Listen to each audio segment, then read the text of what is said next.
এখন বাংলাদেশের স্কুলগুলোতে শেখানো হয় সুদ কষা অঙ্ক, কিভাবে সুদ দিতে হয়, কিভাবে ব্যাংকের সাথে লেনদেন করতে হয়, সেগুলো আমরা 8, 9, 10, 6, 7 থেকেই দেখি।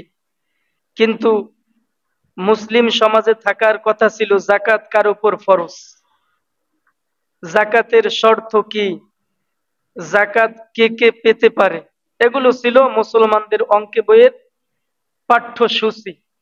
কিন্তু সেটা না হয়ে হয়েছে সুদ কষা, ব্যাংকের লেন, তারপর কিস্তি, বিভিন্ন হয়েছে। অর্থাৎ বিধর্মীদের যে হিসাব, সেটা আমাদের পাঠ্যপুস্তকে প্রবেশ করানো হয়েছে। আর জাকাত কিভাবে দিতে হয়, অনেকে জাকাত কি সারা জীবন শুনছে জাকাত কি, কিন্তু জাকাতের বিস্তর আলোচনা সে মনোযোগ দিয়ে শোনেও নাই, সে বোঝারও চেষ্টা